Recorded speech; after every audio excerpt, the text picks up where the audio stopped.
aqui, gente. Aí, ó. Apolo tá na live. A Apolo tá na live. A Apolo começou. Dá um alô aí, Apolo. Oi, Gil. Estamos chegando. Pronto. Daniel Gomes, Simone. Elas entrou? Hoje a gente vai falar, vai entrar agora, sobre psicologia preta. A gente vai falar com a Graziele Gomes. Para quem não está lembrado, a Graziele já esteve com a gente, a Grazi. Ela esteve conversando com a gente sobre maternidade, sobre os impactos do racismo na maternidade preta.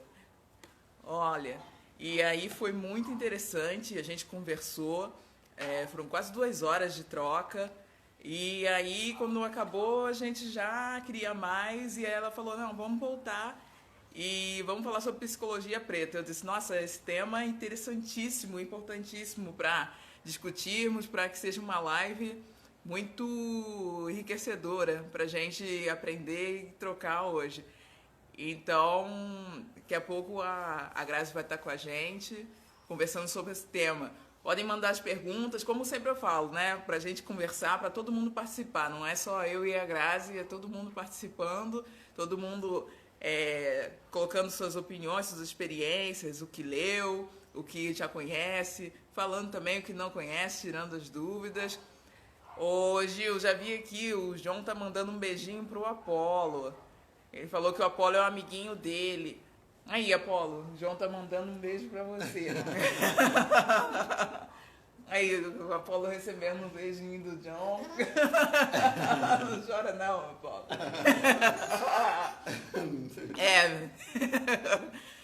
Bom, vou chamar aqui a Grazi. Grazi aqui vai falar com a gente. Vamos lá. A Grazi chegando. Oi! Que Chegou, hoje eu tô bebê mais acompanhada, tá vendo? gostoso, meu Deus! Eu tô aqui babando nele.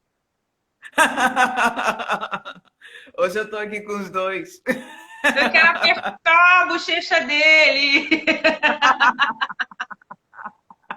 Essa cara, né? Minha filha sofria que eu apertava as bochechas, apertava a coxinha. Olha que coxa gostosa! Ai, meu Deus! Olha quanta coisa para apertar, né? Não é, menina? Muita carne! É uma tentação pra gente, pelo amor de Deus! É verdade, é verdade. E aí, estamos de volta, né? Poxa, que legal que você aceitou a segunda vez pra gente fazer outra live. E agora com Eu um tô tema muito feliz. Eu também. Adorei a primeira vez, adorei aquela troca que a gente teve. E hoje vamos falar de psicologia preta. Você que é uma Pois psicóloga. é, mulher, para você ver, né? Como que o assunto não acaba, assim. Eu acompanho as lives de vocês quando eu consigo também, porque são Aham, muito atendimento, muitas pacientes, live, as redes sociais que a gente tem que movimentar, né? Então você sabe como é que é. A gente que não tem aham. assessor, a gente tem que fazer tudo. Então é selecionar post, botar conteúdo, ver foto, responder as pessoas que mandam mensagem. Então, assim, são muitas coisas mesmo para organizar. Então, quando eu consigo, eu acompanho as lives, entendeu? Mas eu tô vendo que vocês estão fazendo muitas lives e um assunto mais interessante que o outro. Então, eu fico naquela assim, ai, qual que eu vou conseguir fazer parte?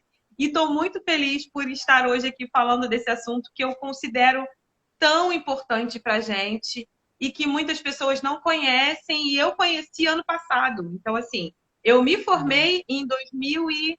Ai, meu Deus, 2012 que eu me formei. E eu nunca tinha ouvido falar sobre isso, até o ano passado. E isso já é uma coisa que existe há muitos anos. Então, se eu, que sou psicóloga, nunca tinha ouvido falar, imagina as outras pessoas, né? Então, para todo mundo que eu posso, eu vou falando, vou colocando isso em pauta, vou trazendo a importância. E aí, quando eu vi uma live que seu marido fez com o Rodrigo França, eu falei, Sim, ah, não, sim. a gente tem que falar sobre isso. porque é um assunto que com certeza vai interessar para muitas pessoas. E mesmo que muitas pessoas ainda não consigam assistir aqui, eu vou tentar gravar essa live, vou tentar colocar no YouTube, para a gente ir também multiplicando, porque de repente as pessoas estão ocupadas agora, mas esse vídeo vai ficar gravado, então já tem aí mais conteúdo, né? Com certeza. A gente sobe também no nosso YouTube, no nosso canal, para deixar ali para quando as pessoas puderem estarem vendo e aí replicando esse conhecimento, né? É isso. E eu li aquele material que você falou sobre o Lucas Veiga e eu achei interessantíssimo. E aí houve uma expressão ali que me marcou muito, que foi sobre inconsciente colonizado. É Exatamente. descolonizar a psicologia, e aí várias expressões aí que algumas pessoas podem até não conhecer. Aí eu queria que você Sim. começasse falando, eu vou deixar com você, que você que sabe do Ai, assunto para a meu gente Deus. aprender, que você começasse falando daí, assim, por que é necessário descolonizar, o que é o inconsciente colonizado? Fala um pouquinho Uhum. para a gente sobre isso. Então, gente, vamos lá. Para a gente primeiro tirar, eu sempre peço para as pessoas, para quando a gente for entrar num assunto novo, para a gente ter aquele passinho para trás da humildade, né? Eu sou uma eterna aprendiz, eu estou sempre aberta a todo tipo de conteúdo, de conhecimento. E por isso eu estou sempre aprendendo coisas novas o tempo inteiro, porque eu me coloco nessa posição de quem está disposta a receber conteúdos novos. Quando eu ouvi a primeira vez esse termo psicologia preta, eu fui a primeira pessoa a ir contra. Eu não sabia nem do que se tratava, mas eu fui totalmente contra. Eu falei, gente, não é possível que até para psicologia vai ter que ter um recorte. Isso é um absurdo, a gente não precisa disso. Então, olha como o meu inconsciente estava, né, totalmente colonizado, totalmente colonial, totalmente dentro de uma caixinha, né? E eu, enquanto psicóloga, já tendo estudado sobre isso, não tinha esse conhecimento e não tinha esse olhar diferenciado. E aí, como isso me perturbou, tudo que me perturba, eu dou atenção. Então, quando me perturbou, eu falei, não, eu acho que eu tenho que olhar para isso com mais calma. E aí comecei a ler muito mais coisas e ficar cada vez mais confusa, porque quanto mais você lê, mais confuso você fica em algumas coisas, né? E aí eu comecei a ler os livros, comecei a ler artigos e comecei a entender o que era essa colonização do nosso inconsciente. E aí eu vou voltar um pouquinho atrás para a gente, porque assim, o que é o presente se não é a gente olhar o que aconteceu no passado, né? A gente está sempre aprendendo com o passado e vivendo um presente diferente. Então, não Aham. tem como a gente falar de uma realidade racial do preto no Brasil se a gente não falar da época da escravidão. Porque a história do preto no Brasil, do negro, né, da sociedade negra no Brasil, começa com a escravidão. Infelizmente, né? E o que a gente tem de história, que a gente conhece de história, o que a maioria dos pretos entende por história, diz que nós somos filhos de escravos, que nós somos Uhum. descendentes de escravos. E isso já coloca a gente numa posição muito inferior. Porque o escravo foi o que de pior pôde ter acontecido aqui no Brasil. A escravidão foi o que de pior aconteceu no Brasil. A escravidão deveria ser a vergonha do Brasil, né? E, infelizmente, algumas pessoas olham como se fosse algo totalmente banal e até já ouvi dizer que muitos pretos queriam ser escravizados. Enfim, aí a gente vai entrar numa outra linha que vai chegar num lugar meio ruim, então vamos parar por aqui É. nesse assunto. Vamos focar. O que a gente precisa entender é que, assim, o inconsciente, ele é algo coletivo. Além de ser algo individual, ele é algo coletivo. Então, por que eu digo isso? O inconsciente coletivo é o que faz a gente sentir uma dor profunda com algo que não tem nada a ver com a nossa realidade. Por exemplo, se acontece um acidente muito grave, como aconteceu em setembro, né, aquele acidente horrível lá com as Torres Gêmeas, é muito longe de nós, a gente não tem nenhum conhecido lá, a gente não tem nada que ligue a gente ao que aconteceu com as Torres Gêmeas. Mas tem algo que se chama inconsciente coletivo que faz a gente entrar num sofrimento muito grande por pensar na dor do outro. Então, o inconsciente coletivo relacionado à negritude é algo muito forte porque é algo ancestral. Aí junta o inconsciente coletivo e a dor herdada pelos nossos ancestrais. Então, o que a gente traz de DNA, de herança genética, não é só o gene físico, é também o gene emocional.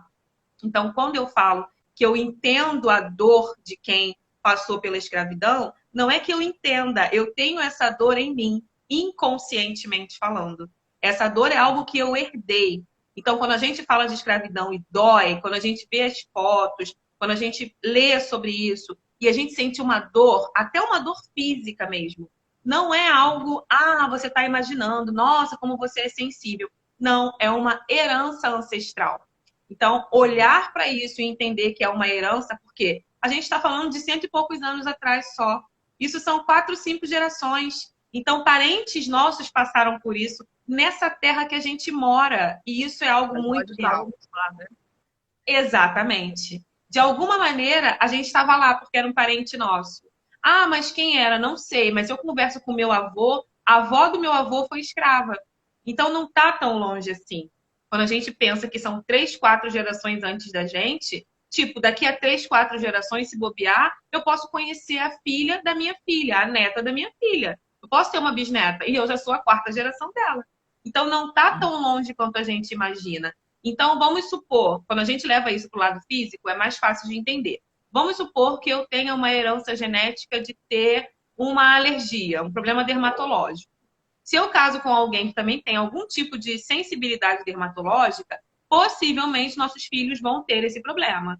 E aí, até a 3ª ou 4ª geração, tem esse gene defeituoso. Então, o gene defeituoso no físico carrega também os defeitos emocionais. E essa ferida da escravidão é uma ferida realmente física, e além de física, emocional. Então, inconscientemente, a gente traz essa dor da escravidão. E aí, quando a gente fala de descolonizar o inconsciente, é nesse sentido. Se a gente traz essa dor, é porque o nosso inconsciente ainda está na época colonial. Ele ainda está colonializado. Então, por que que isso ainda dói? Porque aqui no Brasil o racismo é muito forte. E tem-se uma história que não foi bem assim, que não é nada disso, que os direitos são iguais, que nós todos somos iguais. E toda essa fala nos maltrata cada vez mais. Por quê? Se nós somos todos iguais, por que nós pretos somos os que mais sofremos? Somos a maioria da população pobre, somos a maioria da população presa, somos a maioria da população morta. Se somos todos iguais, então nós somos muito incompetentes, né? Porque não é possível que a gente seja igual em direitos e oportunidades e sejamos sempre a ponta negativa da história. Também, né? Sim. Os maiores números de suicídio. Por que tudo isso, né? E aí entra também essa questão emocional, né? Da pessoa não se ver como... eu não sou ninguém, né? Eu não sou um humano, né? A minha humanidade me foi tirada. Então, não faz mais sentido continuar. Né? Então, por isso, a tendência ao suicídio. Né? Então, por isso a importância desse recorte, né, específico. Exato. Porque, assim, a psicologia preta, ela tem... Vou fazer, assim, um resumo para a gente depois entrar no profundo. Em resumo, o que é a psicologia preta? A psicologia preta é uma vertente da psicologia que leva muito a sério a subjetividade do povo preto. E o que é a subjetividade? É o que nós trazemos de único dentro da gente. Então, se nós temos um passado que é totalmente marcado por violência, por agressão, por humilhação, por todo tipo de problemática que uma pessoa pode passar, a gente traz isso para a nossa vida. E a gente tem uma sociedade que reforça isso o tempo inteiro. Então, o que a psicologia traz, o que a psicologia preta traz, é a fala de que o quanto o racismo pode, sim, prejudicar o preto no Brasil.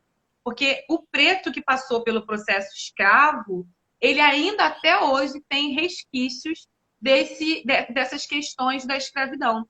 Então, em resumo, a psicologia preta, ela coloca em pauta a subjetividade do povo preto relacionado a tudo o que o racismo traz de negativo para a nossa vida. E ela vem com essa proposta de descolonizar o nosso inconsciente, que é nos fortalecer enquanto descendentes de africanos, de reis, rainhas, princesas, príncipes e todo tipo de pessoas da África que não eram escravos, que o que parece é que todo mundo na África já era escravo, e aí pegaram eles de lá e trouxeram eles para cá. Mas não era assim, né? Quando a gente olha para a nossa história, quando a gente conhece um pouquinho da nossa história, a gente vê que a sociedade africana, antes desse período de colonização, era uma sociedade que tinha sua cultura, que tinha sua linguagem, que tinha sua dança, que tinha suas religiões, que tinha todo o seu aparato de conhecimento e que tudo isso foi tirado. Então, é como se tivessem tirado a gente de dentro de casa, colocado num lugar que a gente não conhecia e que a gente teve que esquecer tudo que a gente sabia. Nem os nossos nomes a gente poderia usar. Enquanto pretos e africanos aqui no Brasil, nem os nossos nomes a gente poderia trazer junto, porque chegando aqui era colocado um outro nome pra gente, entendeu? Então, assim, quando a gente olha para a nossa história com esse olhar inteiro, a gente percebe por que os pretos estão em maior número de ansiedade, em maior número de depressão, em maior número de suicídio, em maior número de doenças mentais. Porque quando a gente olha para o nosso passado, a gente vê que os pretos eles deixaram de ser escravos, mas eles não tiveram nenhum tipo de benefício, eles não tiveram nem chance de trabalhar. Porque quando eles iriam para o trabalho, que seria a oportunidade deles de ter uma vida digna, deixou de ser escravo, mas vai trabalhar como assalariado. Não. O que aconteceu? O governo do Brasil trouxe os imigrantes europeus. Então, assim, os imigrantes vieram para ocupar as nossas vagas de trabalho, porque nós deixamos de ser escravos, mas não tínhamos também como trabalhar. E não tínhamos como trabalhar, não tínhamos como sobreviver. Daí começa o processo da favelização, da invasão dos morros para construir casa, dos trabalhos informais, dos próprios, né, das próprios moradores de rua, das pessoas que começavam a enlouquecer e eram internadas em manicômios e ali ficavam a vida inteira, dos homens que acabavam cometendo alguns furtos e eram presos e ficavam a vida inteira presos. Então, assim, tudo tem uma história. Não foi de ontem para hoje que os presídios começaram a encher com homens pretos, né? Isso é histórico, infelizmente. A questão do alcoolismo também pode ser somada a essa. Exato. Alcoolismo, uso de drogas, prostituição, tudo isso começa nesse período pós-escravidão, né? Depois que acabou a escravidão, agora os negros estão libertos. Estão libertos, mas não têm onde morar, não têm como viver. Se vivem nos quilombos, são perseguidos. Então, o que mudou quando a gente olha para aquilo que a gente tinha há 200 anos atrás e para o que a gente tem hoje? O que mudou? Se a gente não estiver movimentando isso e olhando para esse passado com essa consciência, a gente não vai conseguir enxergar o nosso lugar aqui no Brasil. Por quê? Nós não viemos por vontade, né? Nós viemos carregados. E aí a gente precisa voltar para nossa casa. O que é voltar para casa? É conhecer tudo que a África tem e tudo que nós temos de africanos. O que nós podemos, nesse momento, pensar, né, nessa descolonização é a gente cada vez mais resgatar os valores africanos, cada vez mais resgatar os valores de ancestralidade que vão nos dar força. Porque a gente só tem força quando a gente sabe de onde a gente veio, né? Não tem como uma manga que vive junto de goiaba pensar que ela é goiaba, ela sabe que ela é manga. Ela vai olhar para ela, vai ser diferente das goiabas. Então, por que a gente fica, por que a gente se sente às vezes tão perdido, tão fora de contexto? Porque a gente não está entre os nossos. Quanto mais próximo dos nossos a gente está, mais a gente se sente empatizado. E o que a gente sente hoje em dia, infelizmente, é um convite a que a gente saia em lugares que só tem pessoas brancas ou lugares que são muito mais povoados por pessoas brancas. O que a gente sente é isso, um afastamento, tipo, você não pertence a esse lugar. E até hoje no Brasil, em alguns lugares, em alguns bairros, em alguns restaurantes, em alguns shoppings, né?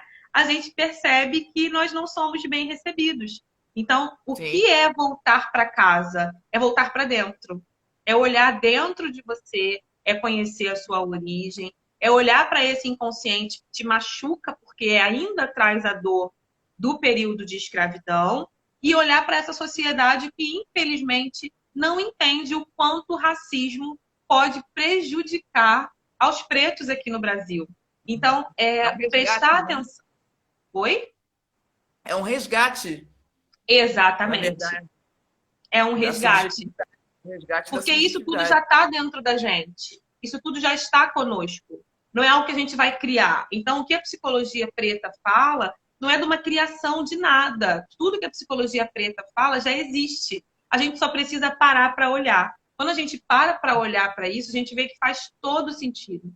Então, assim, a psicologia preta aqui no Brasil, ela já foi praticada em 1930 por uma psiquiatra preta que fez uma pesquisa com vários homens pretos e mulheres pretas para entender como eles se comportavam mediante o pós-libertação, né? Porque acabou a escravidão, mas, na verdade, ainda viviam muitos homens e muitas mulheres como escravos, porque Sim. trabalhavam e ganhavam muito pouco, como ainda é hoje em dia. Os pretos e pretas trabalham em mesmos cargos e ganham menos do que brancos e brancas. Porque ainda pensam que o nosso trabalho ele tem que valer menos. Porque nós somos ainda vistos como inferiores por alguns tipos de pessoas, por alguns tipos de empresas, enfim. Então, assim, com certeza, esse é um tema que vai trazer muitas dúvidas. Eu acho isso ótimo.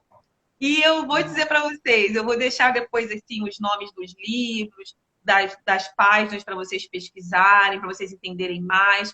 Mas a primeira página que eu indico, a primeira pessoa que eu indico é o Lucas Veiga, que é o psicólogo. Ele tem um curso online sobre isso, sobre a psicologia preta. Eu já fiz o curso presencial dele, já comprei o curso online. É incrível, incrível, porque tudo que ele fala parece que a gente já sabe.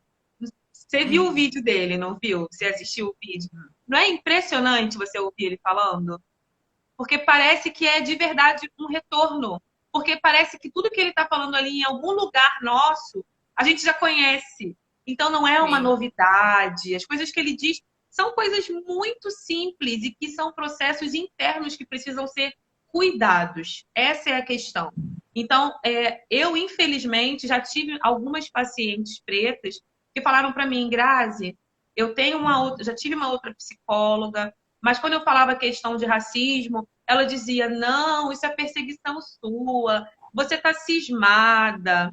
Isso não é assim mais aqui no Brasil. As pessoas te tratam assim por outros motivos, não tem a ver com a cor da sua pele. Esse é um relato que a gente ouve assim toda hora. As pessoas têm um conflito, né? Poxa, eu quero fazer a terapia, acho interessante, mas o problema é que eu não encontro uma profissional que seja preta, porque aí quando eu vou colocar as questões do racismo, e aí a profissional que é branca, ela não tem como, ela não tem ferramentas para me ajudar, ela vai sempre dizer que não, que isso é algo que todo mundo sofre, Exato. isso aí não é bem assim, e enfim, isso é algo que eu já ouvi assim, eu posso te falar assim, de muita Sim, gente reclamando que nesse ponto e aí, às vezes, a pessoa, o que ela opta, né? Quando ela só tem realmente condição de fazer com uma profissional branca, seja por qual motivo for, ela às sim. vezes não fala, Não não fala faz. mais. Exato. Ou não faz ou não fala mais, né? Exato. Então, é necessário sim esse recorte para que e fazer com uma pessoa que seja um profissional preta, que aí vai Sim, ter essa identificação, vai ter essa isso. ferramenta para poder ajudar, porque ela vive o que você vive, o que você vai colocar, né? O, Exatamente. E além disso, assim, o que eu então, considero mais importante e que eu acho que muitos pretos e muitas pretas vão se identificar com essa fala é o seguinte: a gente tem até esse direito de falar sobre isso negado. As pessoas dizem que a gente não precisa de terapia, que psicologia não é para gente preta e pobre, que isso é frescura, psicologia é um tanque de roupa que você vai lavar. Terapia é falta de terapia cheia de louça para você lavar. Vai tomar conta de uma criança que isso passa. E sempre dizem isso pra gente, desvalorizando, tirando o mérito de uma dor. Então, assim, Nem o direito de sentir dor a gente tem. Isso é tão grave, isso fere a gente num lugar tão profundo que é alguém desvalorizar a sua dor.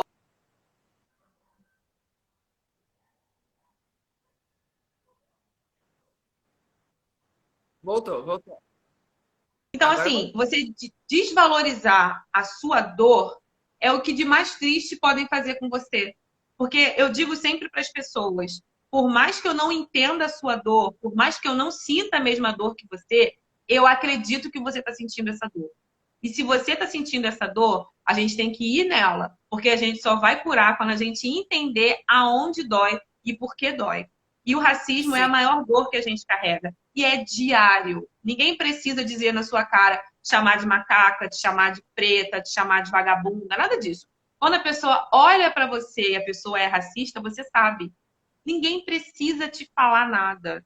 É algo que a gente sente, é no olho da pessoa, é no jeito que a pessoa fala com a gente, na maneira que a pessoa se afasta quando você chega perto. São coisas muito sutis, que infelizmente É uma acontecem todos atmosfera, os né? dias. É uma... Isso acontece todos os dias, todos os dias. Não é algo que a gente controle, não foi algo que a gente inventou, porque racismo não foi inventado por gente preta, e agem como se nós estivéssemos fazendo um escarcéu, criando algo que não existe, como se a gente. Ah, mas você está se vitimizando. Não, peraí. Isso está acontecendo. Eu estou dizendo que está acontecendo. Eu não sou vítima, eu estou vendo o que está acontecendo e estou pontuando. E eu não estou inventando isso para me vitimizar. Quem aqui precisa se vitimizar para chamar atenção, sabe? É tão pequeno você desvalorizar uma dor tão forte como a dor do racismo, e as pessoas fazem isso o tempo todo. Então, assim, Uhum. quando a gente estuda a psicologia preta, a gente percebe que a questão não é a gente querer que o branco deixe de ser racista, porque isso não vai acontecer. Porque quem está no topo da pirâmide está extremamente confortável. E quem está confortável não quer perder o conforto. Então, Quer a sair de pessoa lá? ela não vai sair de lá. Ela pode ser super compreensiva, ela pode ser super empática, mas você continua aí na base e eu continuo aqui no topo. Então, o que a psicologia preta entende como razão para que o preto sofra menos com o racismo, até o ponto de deixar realmente de sofrer, é que o preto se fortaleça, que o preto saiba quem ele é, que o preto conheça os seus costumes, que o preto conheça o seu lugar aqui no Brasil, porque tudo que tem no Brasil tem sangue, suor e lágrima de pretos. Tudo, absolutamente tudo. A história do Brasil não seria a história do Brasil se não fossem os nossos ancestrais.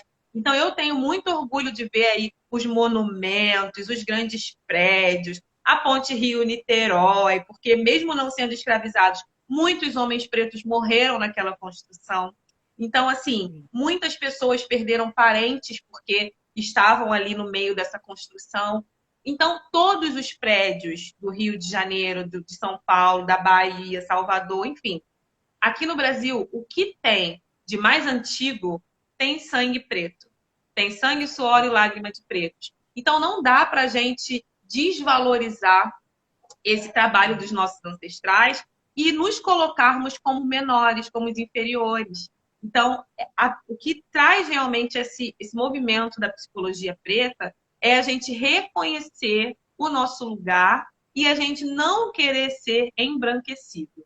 Então, isso é uma luta diária, porque querem a todo custo que a gente seja embranquecido. Querem a todo Uhum. custo que a gente esteja entre brancos, que a gente tenha filhos com brancos, que a gente se relacione com amigos brancos, que a gente esteja se divertindo em lugares de branco, porque aí, de repente, algumas pessoas vão se sentir mais pertencentes, mais acolhidas e vão esquecer que são pretas, porque quando a gente tem um monte de preto reunido, todo mundo se incomoda. Porque os pretos reunidos trazem para eles aí uma lembrança do quilombo, né? E o que foi o quilombo, senão a grande revolução que trouxe a libertação dos pretos no Brasil.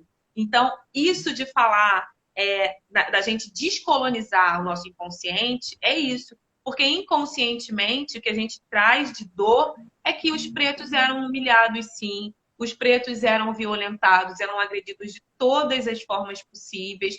E nós estarmos numa sociedade que mostra isso pra gente o tempo inteiro é a gente querer deixar de ser preto, pra gente deixar de sofrer.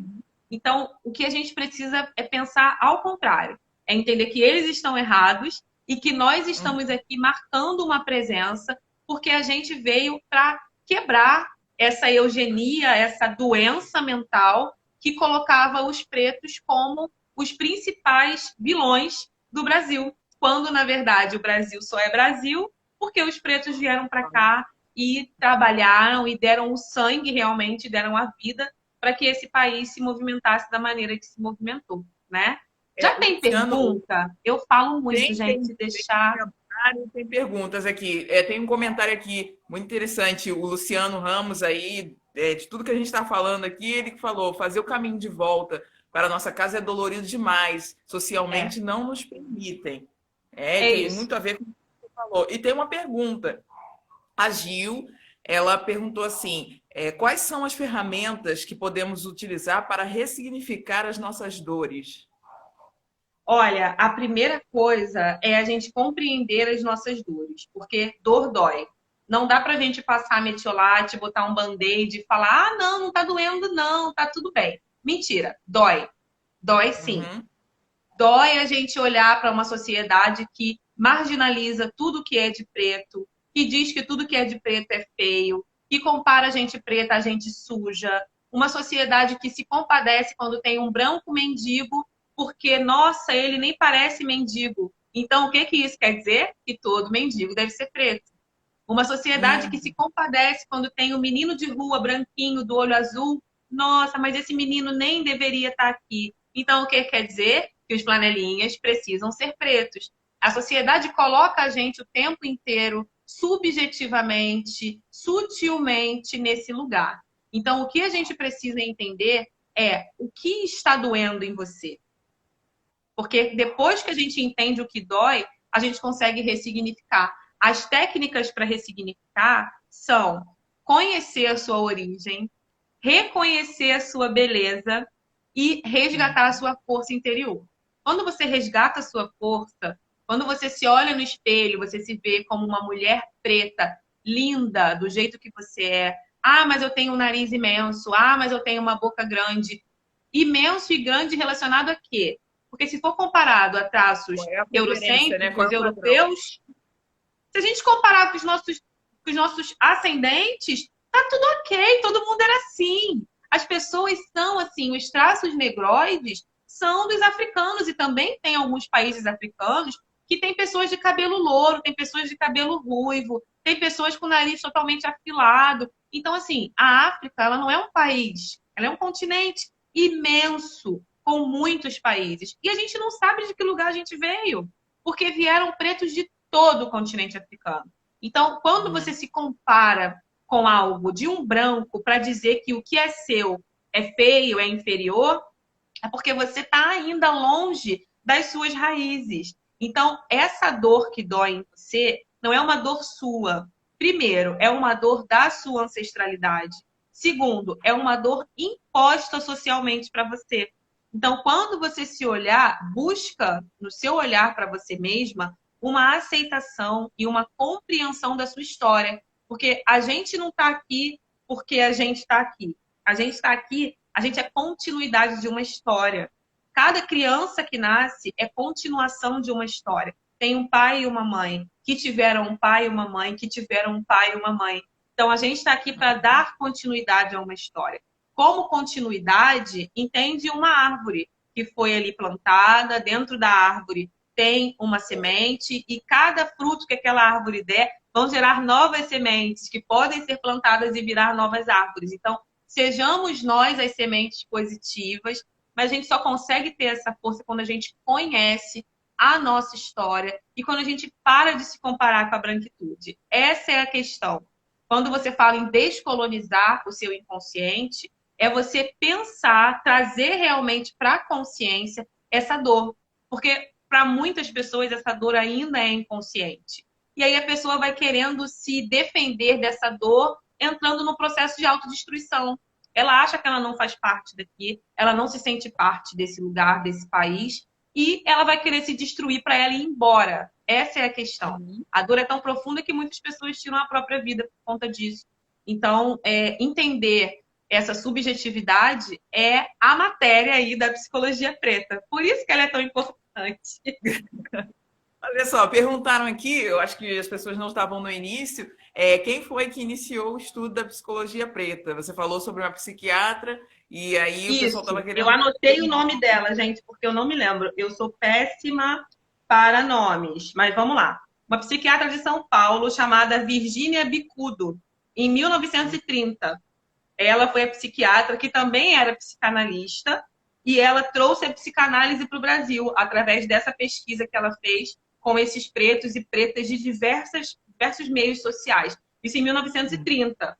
E aí, em 1960 e 70, nos Estados Unidos, tiveram muitos psicólogos e pensadores americanos, alguns também eram psiquiatras, que pensaram nessa questão que foi no meio aí daquela guerra civil que aconteceu lá, que teve o apartheid. E aí, nos Estados Unidos, eles queriam muito ter essa posição enquanto pretos que tinham um pensamento diferente dos brancos. Então, a psicologia preta ela ganhou força lá nos Estados Unidos e quando ela veio para o Brasil, já tinha aí esses estudos da Virgínia e tivemos um livro, que é o livro Pele Negra, Máscaras Brancas. Se vocês não leram ainda, leiam. Esse livro é incrível. Esse livro é de 1953. Pele Negra, Máscaras Brancas. É perfeito. É um livro de também um psiquiatra preto que se chama Franz Fanon. Ele é maravilhoso. Sim. E a leitura é uma leitura incrível. Depois eu vou mandar aqui para vocês, ou de repente eu coloco lá no meu perfil a listinha de todas as pessoas que eu falei aqui. E aí vocês vão buscando, vão procurando, vão lendo, vão se alimentando, porque são alimentos. Até isso, gente. A gente não é acostumado a ler leitores pretos, a assistir peças de teatro de atores pretos. A gente não é incentivado a conhecer a cultura preta. Tanto a cultura em relação à arte, quanto a cultura em relação a desenhos, a filmes, a livros. A gente não é incentivado a isso.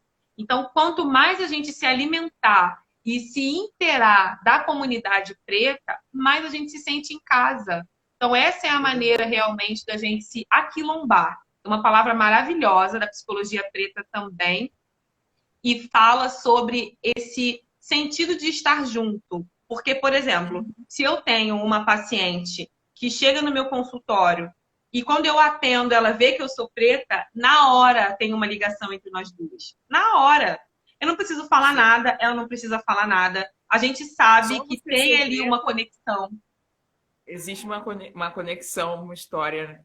Exatamente.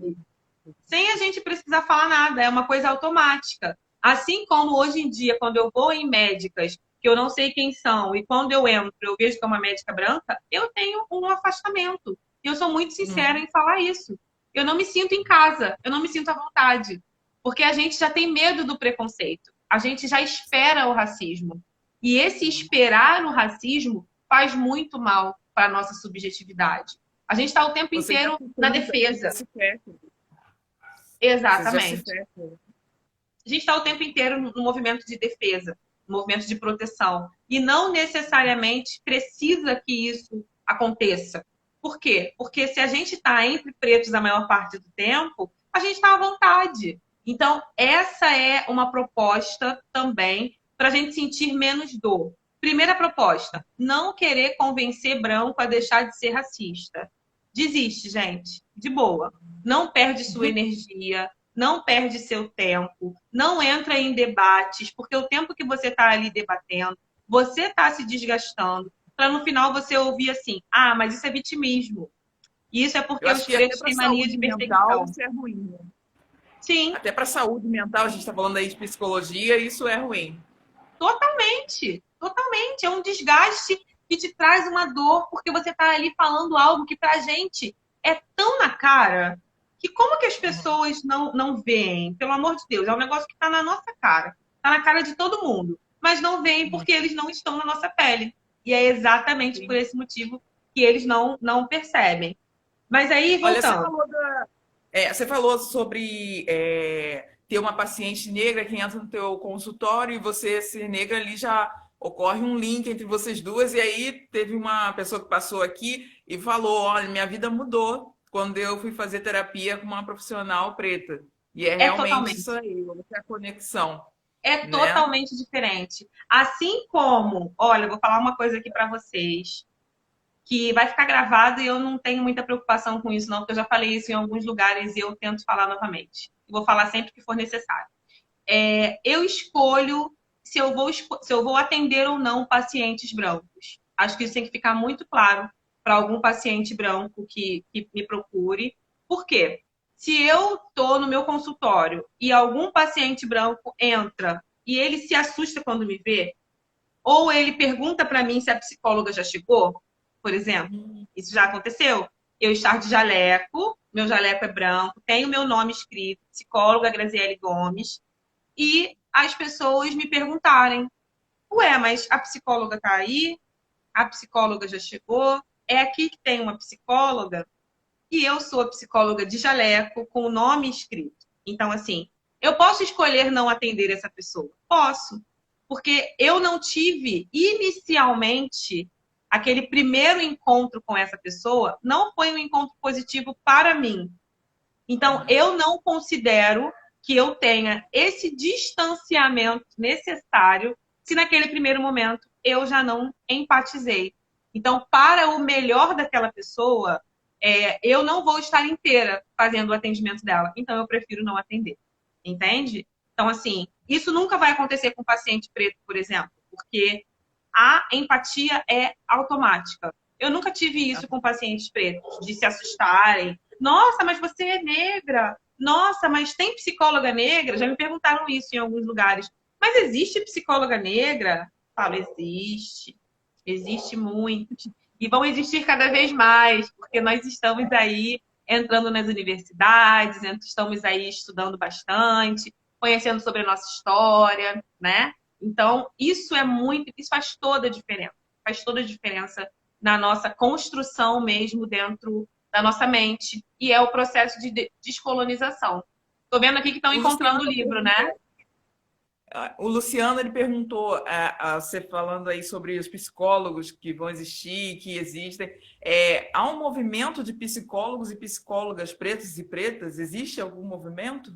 Olha, eu sou do Rio de Janeiro e aqui no Conselho Regional de Psicologia tem um grupo específico para as psicólogas pretas e psicólogos pretos, né? Como a maioria somos mulheres, então tem aí esse movimento. Em todos os conselhos regionais tem os grupos específicos, tem grupos específicos para sexualidade, tem grupo específico para homofobia, por exemplo, e tem o grupo específico para as psicólogas pretas.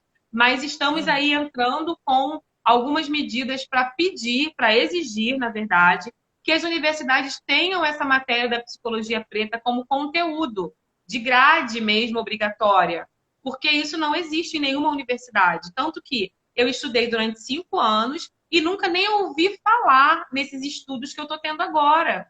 E como que eu não ouvi falar se eram psiquiatras, se eram psicanalistas, se eram psicólogos que estavam estudando sobre a minha raça e eu, enquanto psicóloga, não tive esse conhecimento na universidade. Então, estamos aí lutando para que tenha, pelo menos como uma disciplina eletiva, mas que tenha essa disciplina nos currículos dos estudantes, né, dos universitários, para que a gente já saia formado conhecendo sobre isso. Mas isso é muito Sim. importante. Faria toda a diferença nos meus estudos, por exemplo.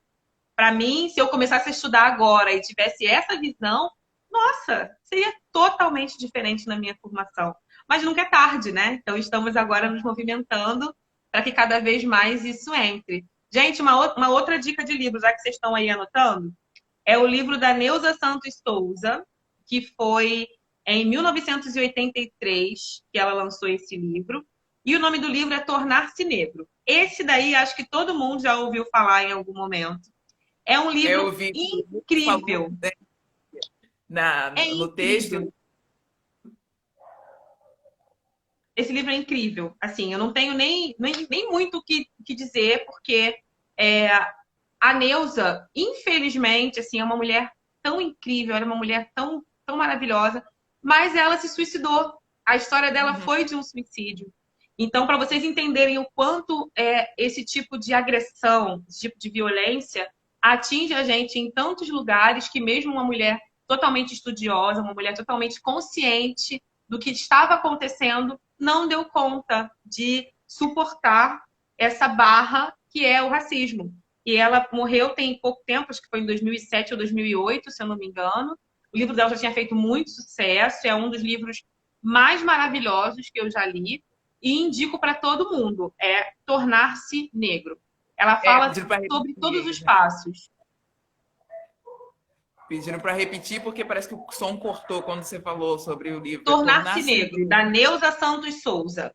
Esse livro é de 1983. É um livro bem antigo, mas assim, é incrível o que ela conseguiu colocar nesse livro.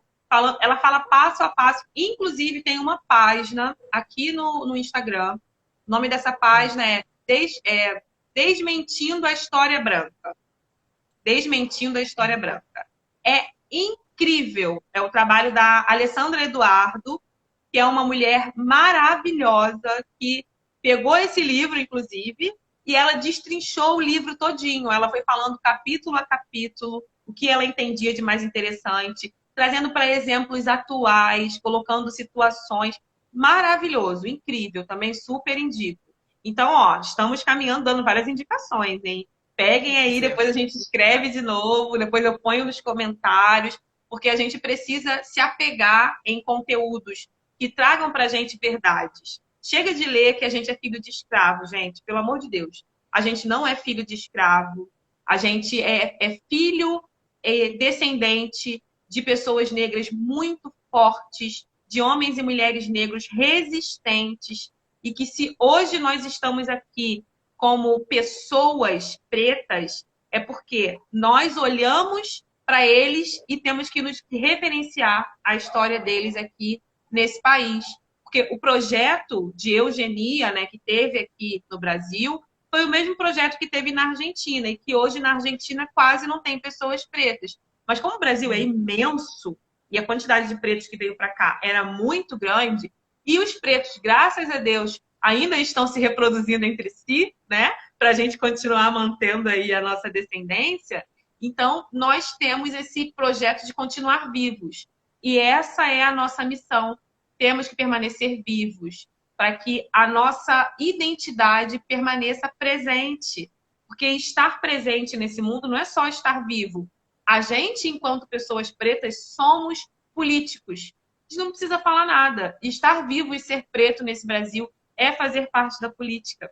Porque o movimento nosso de estar aqui, de usar o nosso cabelo da cor que a gente quer, de usar o nosso cabelo sem química, de entender a nossa pele, o nosso corpo, de compreender os nossos jeitos, a nossa fala. Ah, mas você fala com braço e perna. Eu sou descendente de africano. Africano é assim, africano dança, africano fala alto, africano canta e me deixa ser como eu sou. A gente não tem que ser sinhazinha, a gente não tem que ser comportadinho, a gente tem que ser o que a gente é. E conhecer realmente quem a gente é nos dá essa força.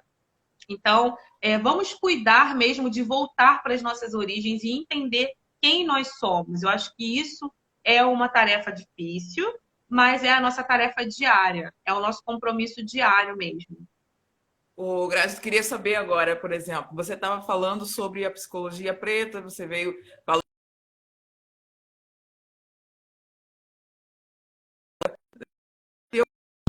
no dia a dia com chega uma pessoa, um paciente negro, como é que é isso na prática? Como é que você aplica a psicologia preta? Como é que funciona? Então, normalmente eu não entro nesse assunto inicialmente, mas eu entendo que mais de 80% das questões que as minhas e os meus pacientes pretos trazem são relacionadas a racismo, porque as dores são muito parecidas e a maior dor é a falta de pertencimento. Então, quando a gente não se sente pertencente naquele lugar, quando a gente se sente rejeitado, quando a gente se sente desmerecido, quando a gente se sente desvalorizado, tudo isso tem a ver com uma comparação com alguém branco. Então, se a gente se coloca nesse lugar, a gente já está sofrendo racismo. E o racismo aqui no Brasil, ele é muito velado para os brancos, porque para os pretos é muito descarado. A gente percebe isso na cara, a gente sabe exatamente quando as coisas estão acontecendo, mas quando o paciente chega, em alguns momentos, ele ainda não sabe, ele ainda não se deu conta do que está acontecendo com a vida dele, de por que ele está sentindo aquela dor. Então, o trabalho terapêutico, ele busca exatamente a origem da dor. E, como eu estou te falando, mais de 80% das origens são por causa do racismo, por causa da dor do racismo em alguma esfera da vida. Entende? Então, assim, quando esse paciente traz para mim as questões dele, a gente vai olhando para essas questões até que ele mesmo olhe para isso e identifique: opa, peraí, eu acho que isso é racismo. E aí, quando vem essa fala, vem todos os sentimentos que o racismo traz para gente, né? Que é o medo, que é a raiva, que é a vergonha, que é a falta de impulso na vida, porque em alguns momentos ele trava, ele bloqueia. É tanta gente falando que ele não é capaz que ele acaba acreditando que realmente não seja. Então, tudo que o racismo traz para gente é muito pesado para carregar sozinho. E se eu falo para aquela pessoa que, não tem nada a ver, isso é impressão sua, não tem nada a ver com racismo, não. Né? Coisa da sua cabeça. Isso é coisa da sua cabeça, isso é impressão, não. As pessoas gostam de você, você é muito legal, as pessoas gostam de você. E a pessoa está sentindo que não é aquilo, né? Porque dentro dela tem ali uma dor, que é uma dor real. E quando a gente está falando de racismo, é real, o racismo é real. A gente não está inventando nada, a gente não está dizendo que, não, mas isso daí foi há muitos anos, hoje em dia não é mais assim, não. Hoje em dia as pessoas vão presas se elas forem racistas, então ninguém quer ser racista. Gente, como assim, né? A gente está vivendo isso na realidade, no dia a dia. Isso é uma coisa da nossa prática, da nossa vivência, que não tem como fingir que não é. Então, a primeira coisa que eu faço com o meu paciente é entender o que trouxe ele para a terapia e ouvir o que ele tem a dizer. E ele mesmo falando, ele se escuta. Essa é a base realmente da terapia. É o paciente falar e se ouvir. Através da escuta dele sobre o que ele está falando, ele se cura. Então, o caminho é voltar realmente para casa. E essa casa é dentro dele. É olhar para ele enquanto raiz, não enquanto folha, não enquanto fruto, mas enquanto raiz, enquanto origem. E realmente voltar para casa, olhar para a ancestralidade, honrar a ancestralidade, porque algumas pessoas ainda têm essa questão de ter vergonha do pai e da mãe, de ter vergonha dos avós, dependendo às vezes do trabalho desse pai e dessa mãe, da posição social, da escolarização, né? Muitas pessoas têm esse bloqueio com os pais por conta disso.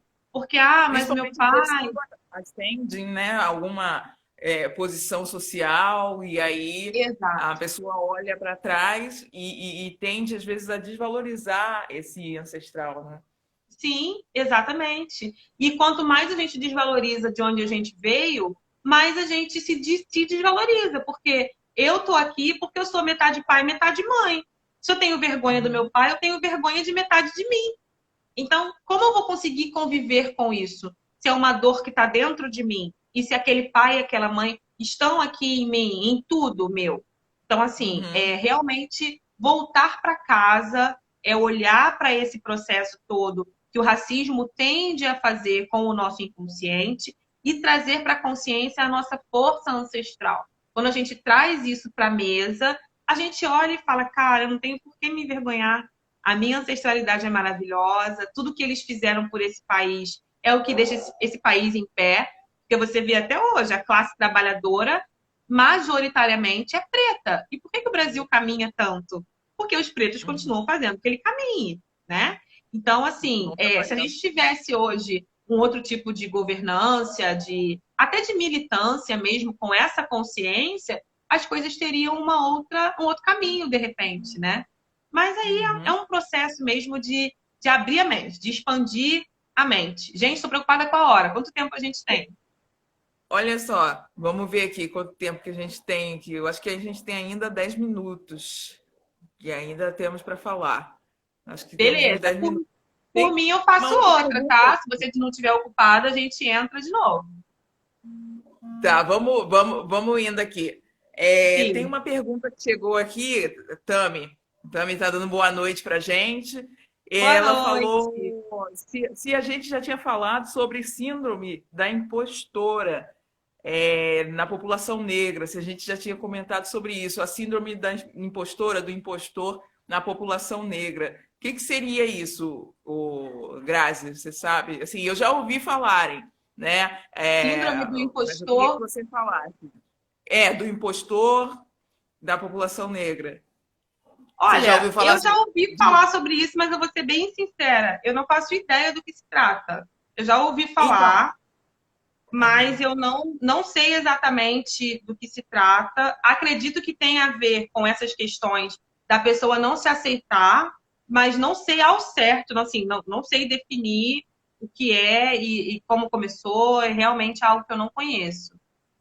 o que eu já ouvi é que é uma sensação de não merecimento, né? A pessoa ela Ah, sim. chega a um lugar ali, mas como ela se vê não sendo humana, ela não acha que ela mereça realmente estar ali. Então, ela é uma impostora por estar ali. Eu vi isso. Sim, Aí eu não assim, sei se. Ah, eu acredito que entre em uma das. Porque, assim, quando a gente faz o curso com o Lucas Veiga, ele dá vários exemplos de vários tipos de. Vamos supor que sejam uns desajustes. São vários desajustes que os pretos têm nessa defesa contra o racismo. E um desses desajustes é exatamente esse, de não se ver como preto, justamente para não ser vítima. Então, muitos pretos que a gente conhece, eles entram num processo de negar a negritude, porque eles não querem ser vítima do racismo. E essa pessoa que tem essa autodefesa de negar a negritude é porque ela se sente excluído totalmente daquele processo, daquele lugar, daquele grupo de pessoas. Então, eu acho que a síndrome do impostor deve entrar nesse sentido, onde a pessoa desconhece totalmente as características dela, desconhece e desvaloriza, porque é uma construção social desvalorizar. Então, essa pessoa se vê como um impostor naquele lugar, como se ela não uhum. fosse parte daquilo, né? Eu acho que deve ser por aí. E sim, é ainda mais uma das defesas, das autodefesas que a gente cria para fugir dos males que o racismo traz para a população preta no geral. E tem muitos, acho que são 4 ou 5 tipos de defesa que a gente cria. A mais nociva delas é mudar as nossas características físicas para tentar entrar num projeto de aceitação da branquitude. Como já falaram para mim muitas vezes, Grazi, mas se você fizesse uma cirurgia no nariz, alisasse o cabelo e pegasse menos sol, você nem seria tão considerada preta. Gente, mas eu tô ótima com meu nariz, com meu Se cabelo você não quer ser crespo, com a minha considerada. pele preta. Isso não é um problema para mim. Mas isso é um problema para eles, entende? Eles não Aham, conseguem aham. lidar com a nossa presença aqui. Então, eles querem mudar as nossas características para que eles fiquem satisfeitos. Não é algo nosso. Não tem nada de errado Fica em mais mim, né? confortável para ele. Exatamente, se torna mais confortável ter que conviver com uma pessoa que não passou pelo processo da escravidão, que é a maior vergonha que a população branca tem aqui ainda hoje pela história do Brasil. É uma vergonha que eles carregam e que eles só carregam porque a gente existe.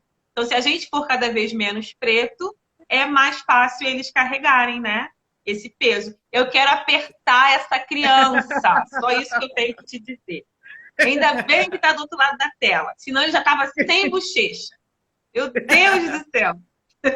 Olha aí, Grazi, chegou uma outra pergunta bem interessante. A Lorena perguntou se você já tratou algum paciente com relacionamento amoroso abalado por situações de racismo. Ah, sim, vários. Vários, vários. Vários. E às vezes E, a pessoa diz nossa, que.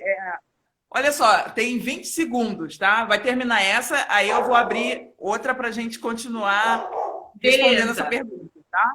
Beleza, Vai pode fechar deixar. aqui Beijo. agora essa aqui. Um beijo.